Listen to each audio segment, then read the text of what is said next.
Olá, bem-vindas e bem-vindos aqui à nossa segunda aula do nosso curso sobre Idade Média. E agora, nesse momento, nós vamos falar especificamente sobre o período que nós conhecemos como a Alta Idade Média, sobre o começo do período medieval, né? Sobre os primeiros séculos, vamos colocar assim. Gente, para nós entendermos e dominarmos bem o período medieval, o que é importante nós entendermos? O período medieval ele é uma grande soma de diferentes culturas que já existiam e que vão se juntar e se encontrar no continente europeu.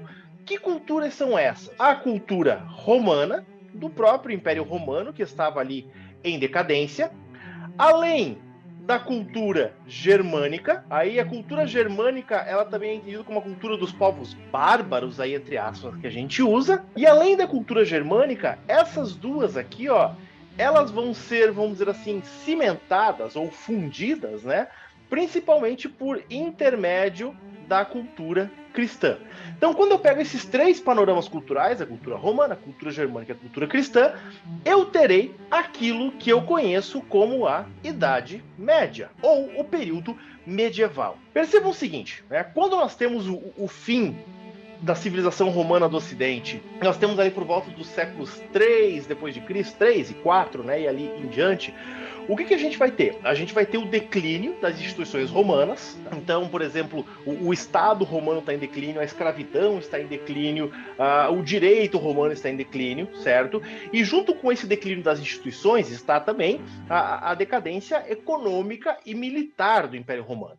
Essa decadência econômica e militar, ela vai abrir espaço para quê? Ela vai abrir espaço para a entrada dos povos que habitavam na região leste, né, ali na Europa, que são os famosos povos germânicos, povos bárbaros, que são os godos, ostrogodos, visigodos, alamanos, góticos, enfim, né? Tem um monte de povos ali que são, inclusive, muito diferentes entre si, alguns deles, né? Pois bem, conforme esses povos eles vão adentrando ao território romano e vão ocupando determinados espaços, eles vão trazendo consigo e imprimindo também a sua própria constituição cultural. Para quem assistiu o seriado dos Vikings, né, lá da Netflix, um seriado muito bacana, inclusive, o que chama muito a atenção?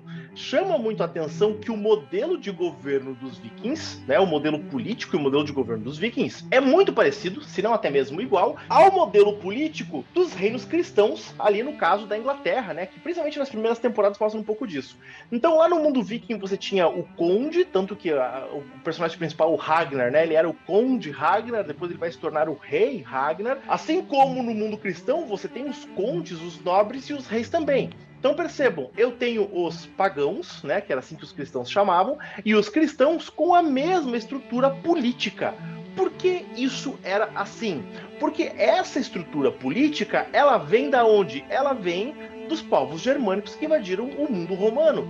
A estrutura política medieval, ela não é uma estrutura romana. A estrutura romana é a estrutura do império, um império centralizado, um só governo, com um grande senado. Não. É a estrutura política medieval de reinos e ligações de honra e vassalagem, elas vai vir da onde? Ela vai vir do mundo germânico. Por outro lado, a questão relacionada, por exemplo, à mão de obra, né, à servidão. A servidão, ela é uma adaptação do sistema de mão de obra do mundo romano, né? No mundo romano, claro, nós temos a escravidão, obviamente, mas nós temos também o campesinato, nós temos os camponeses, nós temos os plebeus que se vinculavam à terra por N obrigações junto aos donos dos latifúndios romanos. Então veja que aqui eu tenho o quê? Eu tenho dois pontos diferentes, né? Eu tenho a questão política, eu tenho a questão econômica, que vão ser as bases, por exemplo, do mundo medieval. E o que é importante entender? Nesse processo de desconfiguração, de desestruturação do mundo romano e de entrada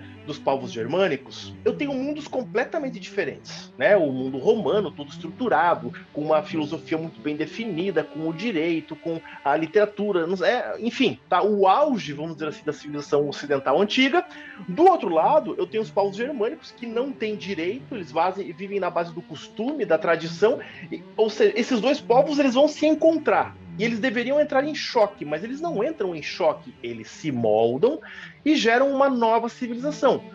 O que vai possibilitar esse encontro que vai gerar uma nova civilização? Exatamente o cristianismo. A teologia cristã, ela tem uma questão que ela facilita o seu entendimento, né? A teologia cristã, ela não é, ao contrário do que possa parecer, tão dogmática. Ela tem seus dogmas centrais, né? Os dogmas centrais, como, por exemplo, a morte e a ressurreição de Cristo, Cristo ser divino e humano ao mesmo tempo. Esses são dogmas, mas esses dogmas, eles não atrapalham os desenvolvimentos políticos e os entendimentos de povos diferentes. Depois, ao longo da Idade Média, outros dogmas aí da igreja, e não do cristianismo em si, vão surgir, vão transformar o cristianismo numa estrutura política. Mas antes não. Tanto que o que a gente percebe? A gente percebe que tanto o mundo romano como o mundo germânico, eles vão começar a se adequar ao redor da tradição cristã.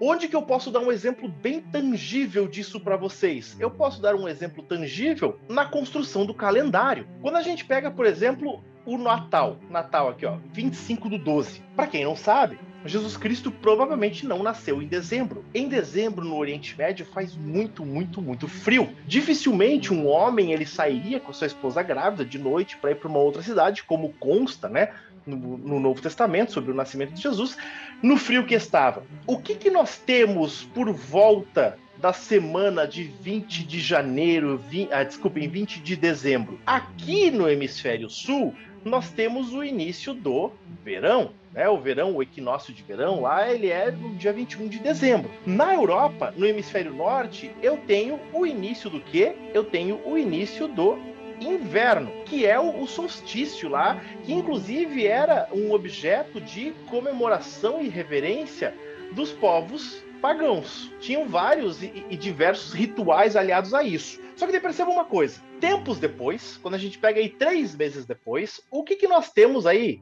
por volta dos idos de 20 de fevereiro? Aí, claro, eu sei que varia de ano para ano, muda um tanto quanto, mas nós temos o Carnaval. O Carnaval no Hemisfério Sul, no caso aqui nosso, principalmente Brasil, marca o fim do verão, né? Que a gente está na praia, acabou a temporada de praia, exatamente no Carnaval. Agora, lá no Hemisfério Norte, o Carnaval, ele é o início da primavera, que é, inclusive, que tipo de festa? É a festa onde eles comemoram o fim do período de morte. Estão vendo, ó? A morte. Por que um período de morte? Porque o inverno, lá, principalmente na Europa, onde o inverno é muito rígido, ele era um período onde as pessoas tinham que ficar em casa, não tinha comida, a caça era muito difícil, então tinha que ter todo um planejamento anterior. Aqui era uma alimentação muito frugal, uma alimentação muito simples, e agora isso está acabando porque está chegando quem? Está chegando a primavera. Mais festa. A festa do quê? A festa da carne, onde vamos comer aquilo que estava guardado antes que estrague, para preparar a terra para o quê? Para preparar a terra para o plantio e a colheita. Vocês estão vendo aqui, ó? Isso tudo está dentro desses festejos aqui, ó. E aí depois que eu planto, que eu preparo a terra, que eu planto, depois de aproximadamente 40 dias, o que começa a acontecer? Começa a surgir na terra, ou a se desenvolver, aquilo que eu plantei. O novo verde, viçoso. A natureza reage. Ou seja, 40 dias depois do carnaval, eu tenho vida nova. Olha só que legal. E também ressurreição da terra. O que nós temos hoje no calendário judaico-cristão 40 dias depois do carnaval? A Páscoa. E a Páscoa, ela é o quê? Vida nova e ressurreição.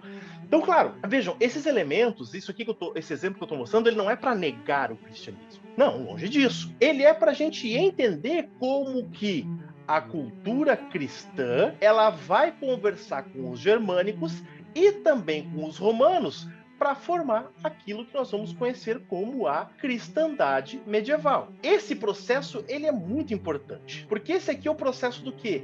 É o processo de formação, gente, cultural da Idade Média. Então eu espero que vocês tenham gostado dessa explicação, certo? Na nossa próxima aula eu vou aprofundar um pouco mais sobre a questão da igreja, propriamente dito. Aqui eu falei um pouco sobre a construção cultural. Na próxima, sobre a igreja e sobre a manutenção dessa tradição, tá bom?